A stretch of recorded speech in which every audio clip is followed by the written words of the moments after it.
Amigos, bienvenidos a otro encuentro en la pulpería.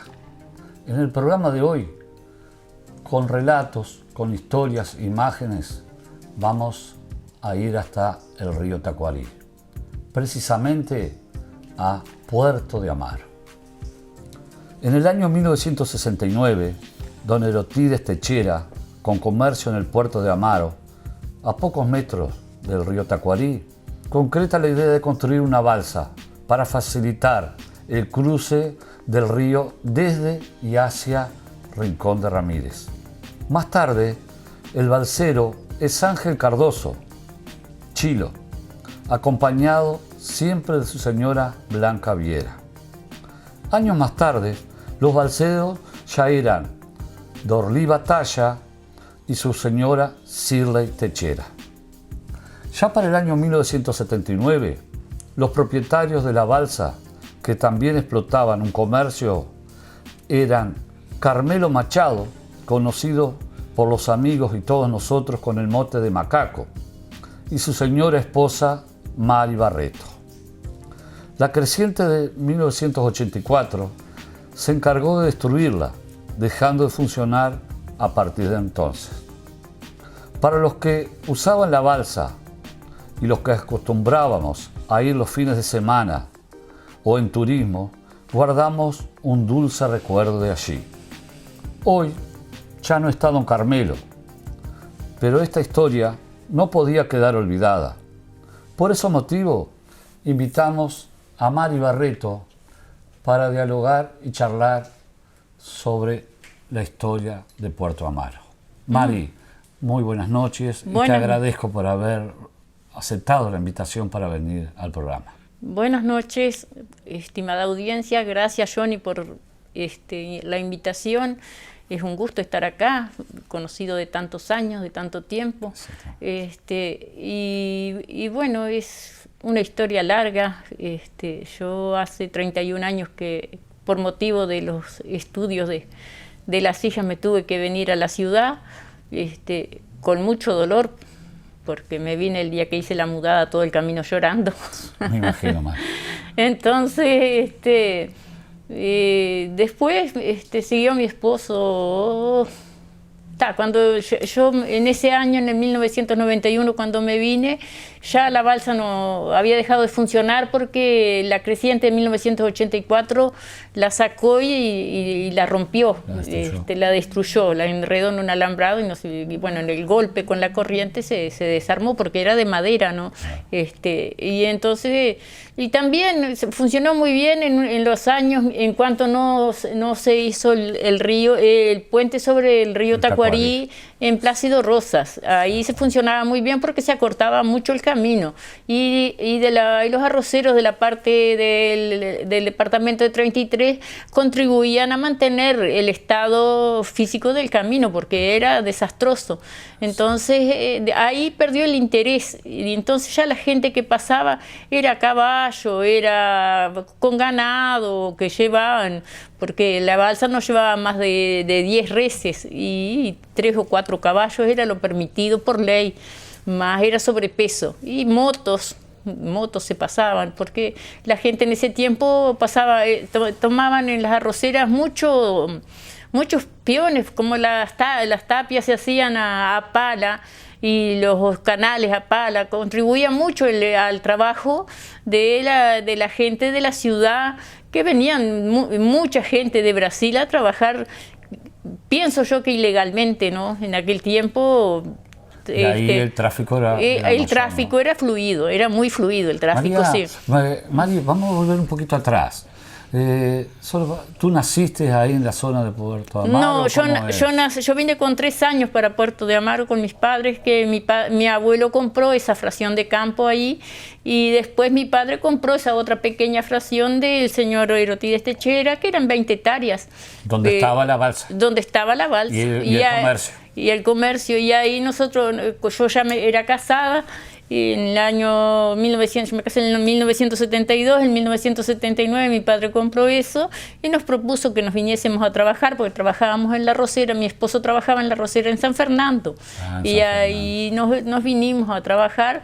Se trabajó muy bien, y después que se terminó la balsa, lo pusimos como camping. Ahí hicimos mucha relación con gente, lo explotamos como camping, gente de todos los tipos, porque de todas las áreas de Brasil venía mucha gente, y la verdad que se hizo una amistad muy linda con la mayoría de las personas.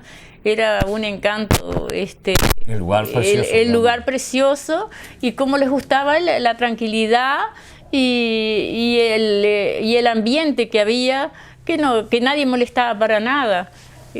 Una anécdota muy graciosa, en el tiempo que sale pintado, todos saben que es septiembre y octubre.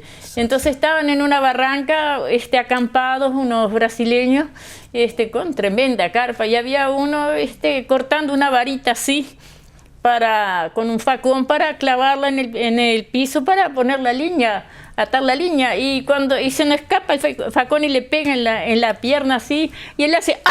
Y se le salta la dentadura al agua. Esas son anécdotas que quedaron, sí.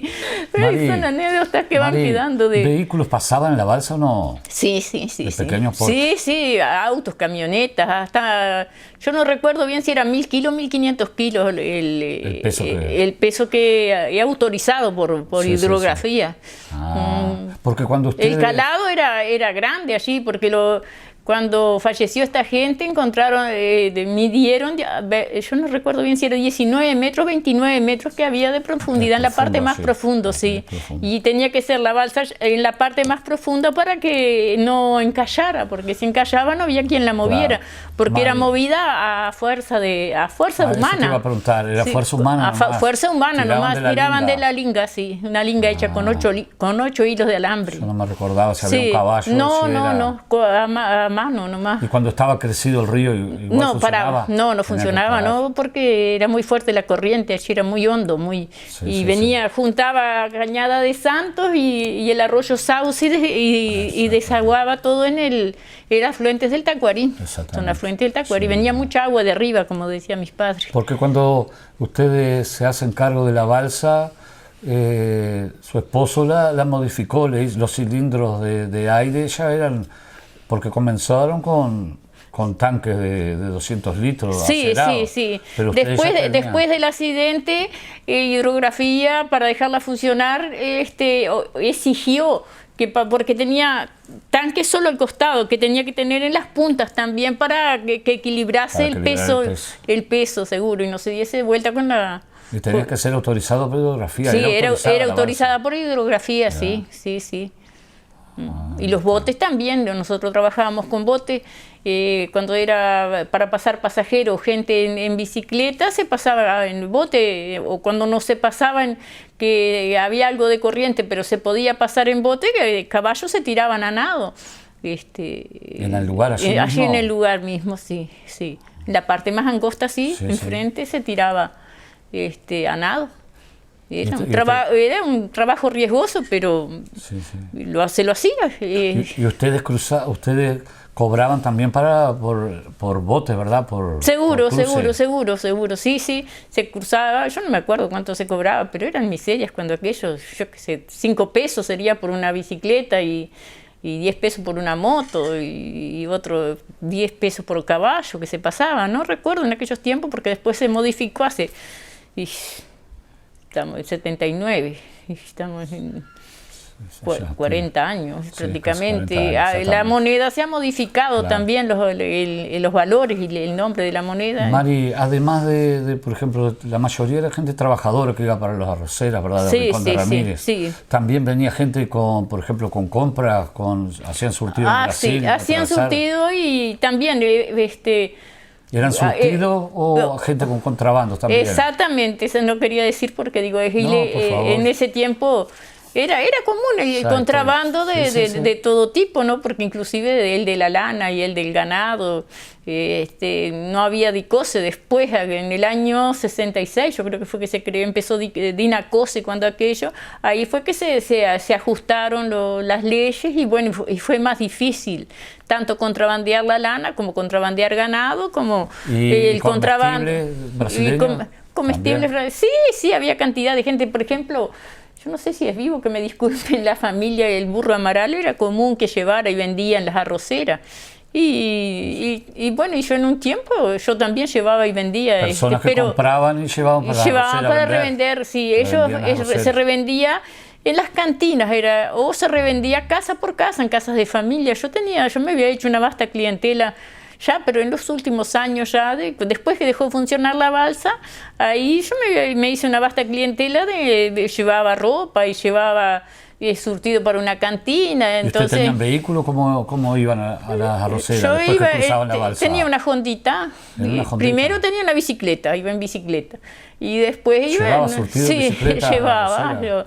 Una vez cuando habían las botellas de caña aquellas de vidrio, se resbaló, estaban arreglando la carretera y costaló la bicicleta en la arena y me quedaron 3 botellas de caña. Así que, sí, la verdad que sí.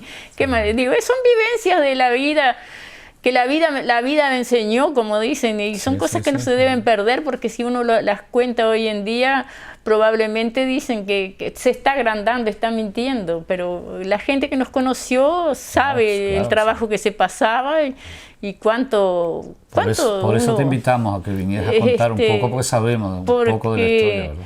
Y después en la hondita llevaba, y después habíamos comprado otra moto más grande, y cuando era más cosas llevábamos en la moto grande. Cuando era poca cosa yo iba sola en la moto, en la hondita, ponía un bolso atrás atado y llevaba otra mochila a media espalda y ahí cargaba y me pasaba el día, me hice de amistades hasta ahora.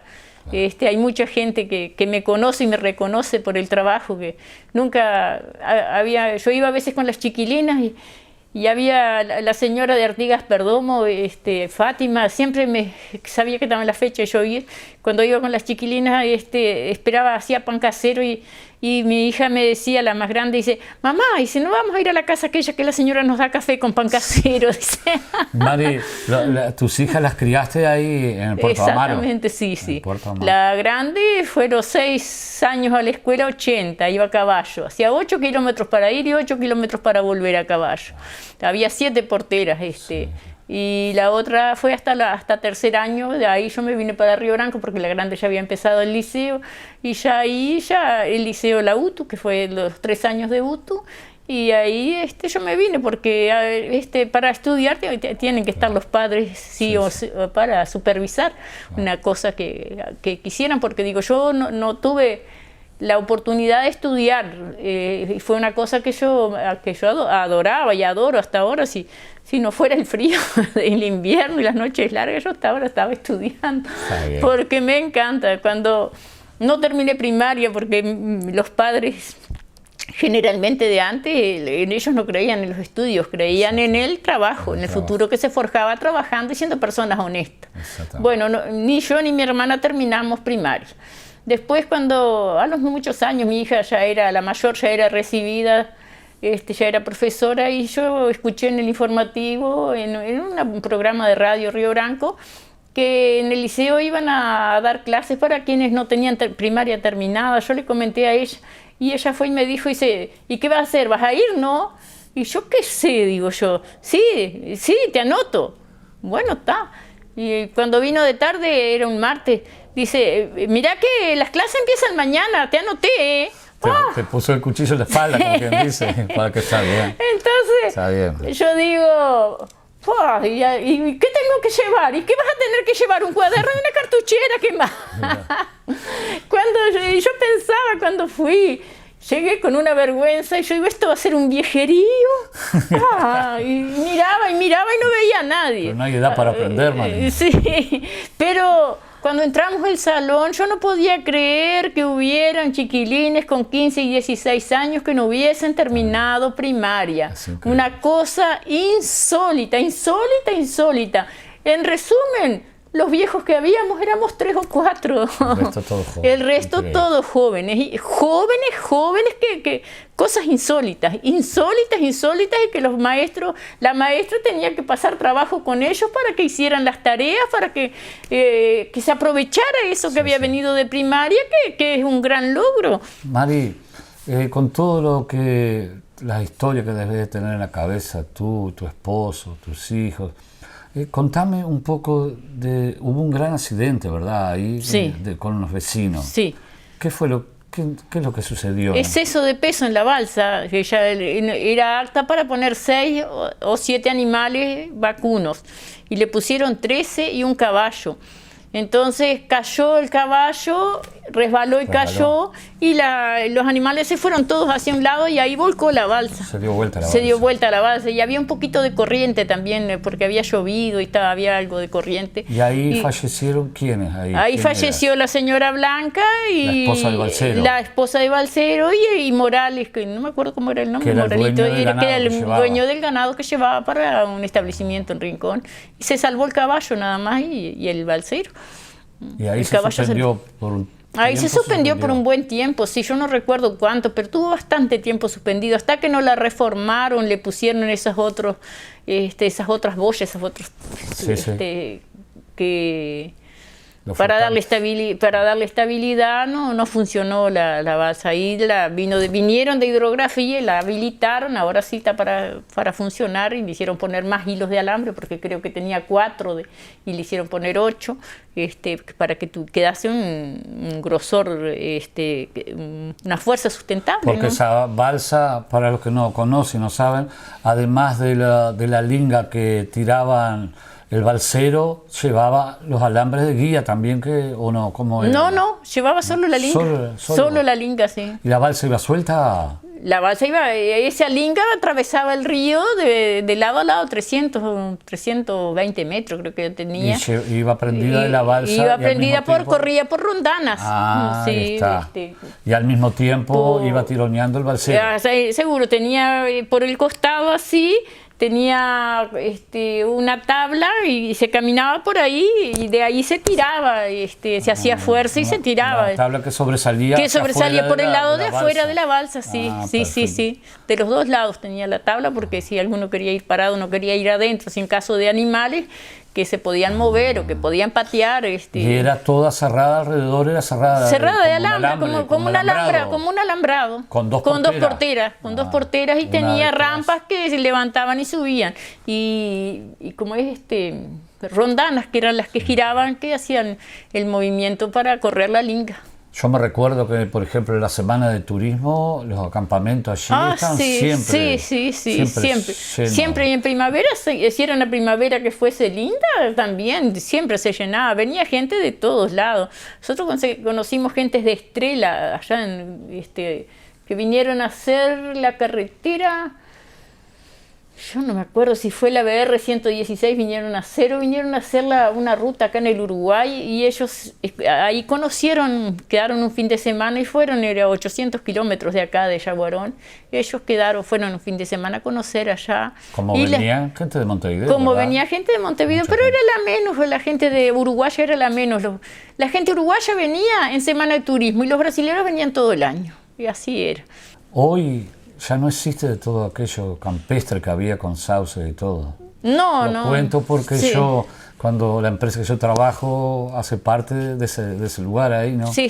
Y yo lo primero que hice cuando entré a trabajar, que me invitó mi patrón, dice, vamos hasta la isla del Puerto Amar. Y yo encantado de volver después de tantos años. Cuando llegué allí y no existía más nada, qué desilusión me llevé de saber, María. A mí, yo no me animé, después que me vine, después que nos vinimos del todo, no me animé a ir más. Mis hijas fueron y dice que no existe nada. Lo único que ellas encontraron que existía eran unas camelias, dice que sí, creo que existen todavía. Pero que además las casas que vivían mis padres quedan un ceibo que plantamos nosotros de niñas, de curiosas que llevamos y plantamos en la casa, que es lo que queda donde era el patio. Nos recordamos cuando nuestra juventud siempre íbamos a charlar un rato con tu padre. Sí. Con Mateo. Sí, Nosotros, una anécdota también, una vez fueron unos brasileros y siempre se vendía carne, se vendía muy bien la carne allá, y se vendía pollo, y se vendía huevos, y se vendía gallinas. Claro, la gente iba de acá, de las ciudades grandes, porque los que venían eran brasileros de acá de Yaguarón, era poco lo que compraban, pero la gente que venía de otras ciudades, de Porto Alegre, de Caxias, de Estrela, de Don Pedrito vinieron, y bueno, infinidad de lugares que uno no se acuerda. Eso le compraban el consumo. Sí, compraban el consumo. Y una vez nosotros nos dio una gracia porque andaba un mangangá así y mi padre estaba carneando y dice el brasilero, ¡ay, un malembondo! Por eso, entonces no era el marimbondo, él era el tono que él le daba para llamar el mangangá. Mari, ¿y el comercio de ustedes funcionaba bien así? Funcionaba bien, sí. ¿Era solo para las personas que iban allí a acampar o para los que transitaban, los vecinos? No, para los vecinos también, de allí, de lo de Alfonso mismo, y teníamos clientes, muchos ya son fallecidos, ya, por ejemplo, Alceo Núñez, Euclides Cardoso, el Negro Feyo que le decían, Ney Bentancur, Wilder Pereira, el Pocho Pérez también es fallecido, y por ahí cantidad de la gente que trabajaba allí, a veces se juntaban cuando había poco trabajo un domingo y iban a pasar la tarde.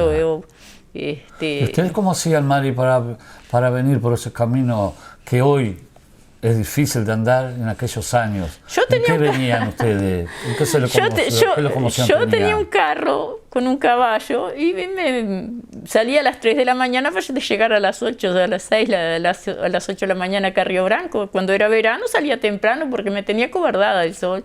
Y el frío también, ¿no? Yo no sé si alguien ha llorado de frío, pero yo lloré de frío. Una vez me agarró un temporal de lluvia y viento de ahí del Pampero.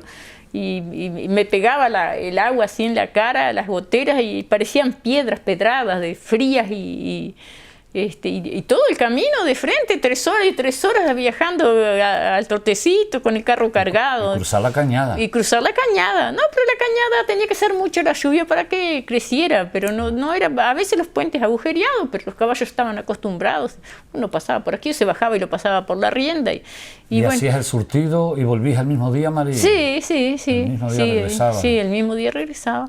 Y si no, a veces veníamos, le pedíamos, mi padre tenía un carro con 3 caballos y le pedíamos el carro a mi padre cuando era verano, así que había que llevar mucha cerveza, se vendía, y los brasileños eran locos por la cerveza uruguaya, y se llevaba cerveza y se llevaba refresco. En ese tiempo Don Amorín tenía distribuidora y llevábamos, nos daba consignación, si nos sobraba, pero no sobraba nunca, se tomaban toda la cerveza los brasileros. Se trabajaba muy bien en verano, se pasaba trabajo.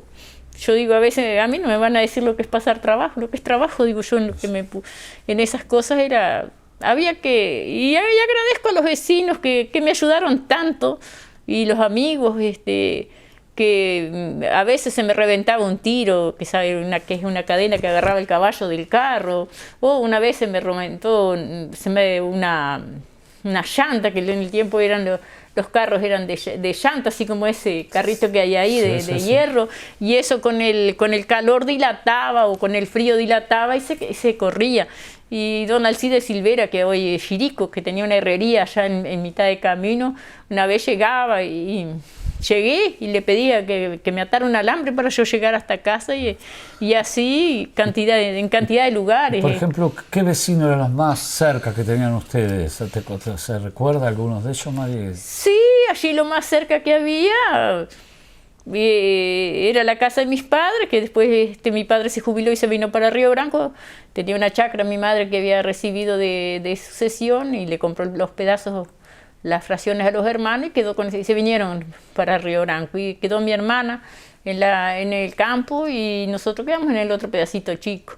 Y después había un señor brasilero que después Alfonso Porto le compró el campo, una fracción chica, también 160 hectáreas, se las compró Alfonso. ¿Pero quedaba muy lejos de la casa de ustedes, no? ¿Del puerto? Sí, allí quedaría, yo qué sé, poner 2 kilómetros tal vez. Era lo más cerca que había. ¿Cuándo crecía el río, Mari? Perdóname. cuando crecía, que había crecientes? Y nada, la mirábamos pasar. Porque estaba en un lugar muy alto, ¿no? Sí, cuando hicieron sobre la cuenca, hicieron las medidas para la cuenca de la Laguna Merín, el muchacho que andaba nos dijo, dice, esto va a ser, dice, yo soy joven, dice, pero no creo que salga esto, dice. Tiene 19 metros sobre el nivel del mar de altura, dice acá.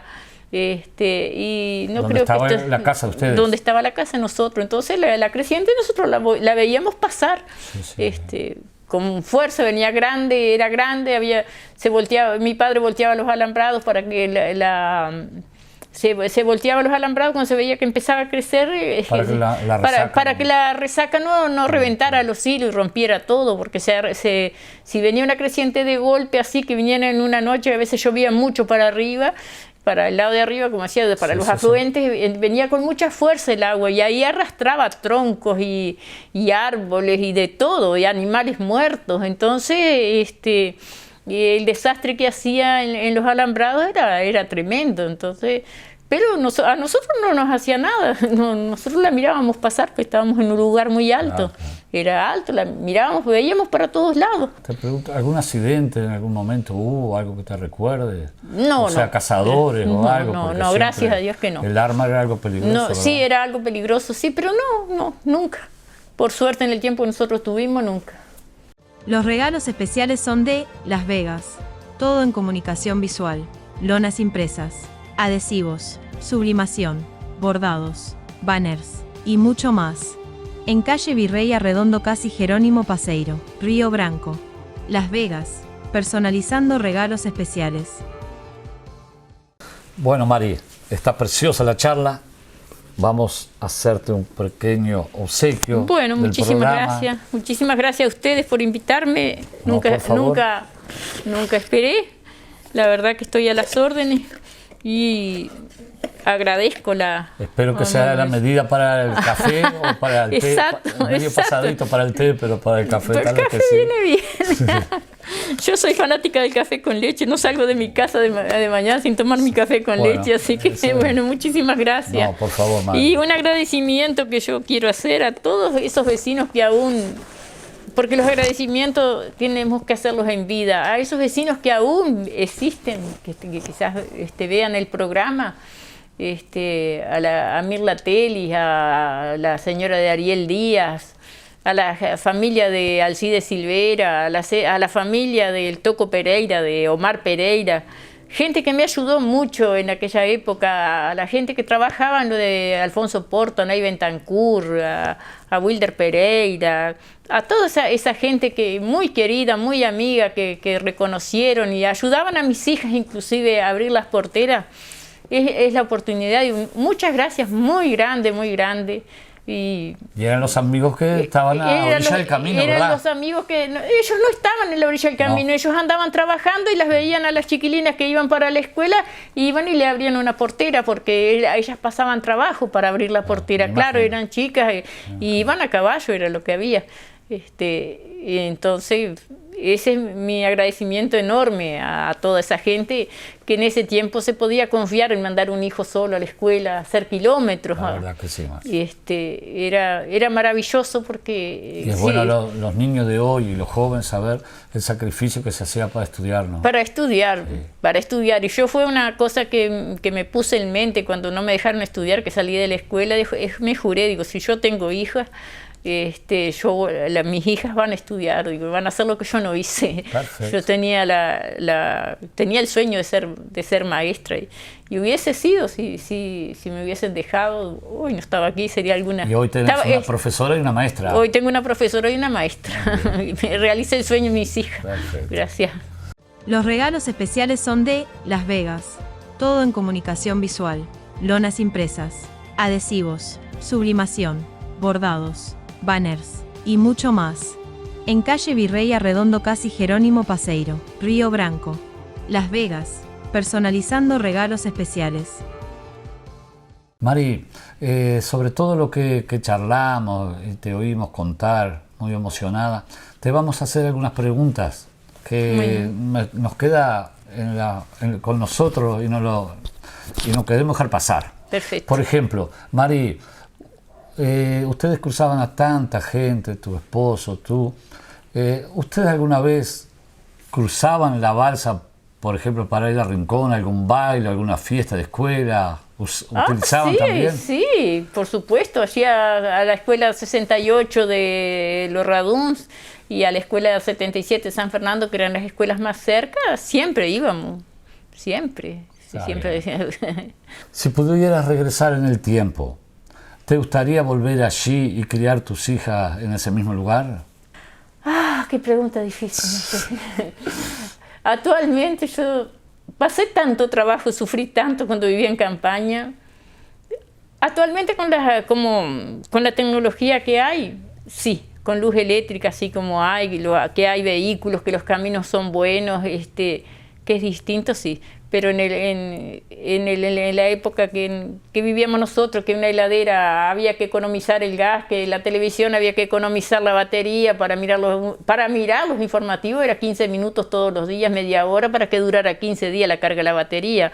Una garrafa de gas que ya en el tiempo, que ya eran más modernas, para que durara 15 días la prendíamos de día y la apagábamos de noche.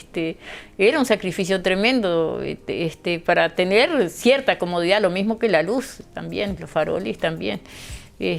Así que en las épocas pasadas no, actualmente lo pensaría. Está bien. ¿A qué lugar que está en tu memoria y en la memoria de todos nosotros lo visitas? ¿Has regresado allá o no? No, yo no me animo a ir. Mis hijas han ido, pero yo no. A mí me emociona mucho. Era un lugar que yo quería mucho y me costó lágrimas venir. La verdad que me emociona, me emocionaba y me emociona hasta el momento. Está bien. Mari, ha sido un gran placer haberte recibido acá, que nos contaras un poco de esa historia tuya, que es una historia casi que familiar. Te agradecemos mucho y bueno, como siempre, lo que intentamos hacer es recoger y no dejar que la gente se olvide y que quede sin saber ese tipo de historias.